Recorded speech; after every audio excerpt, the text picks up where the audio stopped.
मला वाटतं हे थेट प्रश्न आहेत, हे फार भेदक प्रश्न आहेत. एकूण बीडमधला क्राईम रेटचं काय करायचं, गुन्हेगारीचं काय करायचं, यावर काहीच बोललं जाणार नाही का?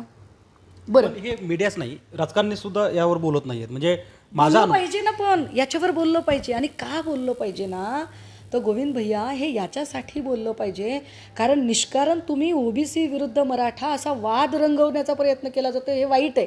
म्हणजे आज मी बघितलं की आमदार संदीप क्षीरसागर यांना यांच्याबद्दलच्या ज्या पद्धतीने पोस्ट फिरवल्या गेल्या किंवा ते एका उद्घाटनाच्या कार्यक्रमाला जाणार होते आणि तो कार्यक्रम रद्द केला गेला, हे वाईट आहे ना. म्हणजे आधी मराठा आंदोलकांनी त्या माणसाचं घर जाळलं आणि आता ओबीसी आंदोलक त्याला गावबंदी करणार. तो माणूस कुणाचा? म्हणजे मराठ्यांनी त्याला ओबीसीकडे ढकलायचं, ओबीसीने त्याला मराठ्याकडे ढकलायचं. अरे ते माणूस आहे ना, त्याची माणूस म्हणून तरी जात आहे ना, एवढं तरी मान्य करा ना. संदीप क्षीरसागर आणि माझं बोलणं सबंध आयुष्यात हार्डली 2 ते 3 वेळा झालं असेल, तेही अर्धा 1 मिनिटाचं झालं असेल. मला काही घेणं देणं नाही.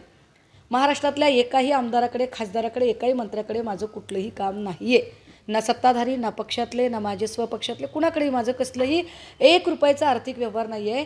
अरे पण जे चूक आहे ते चूक आहे ना.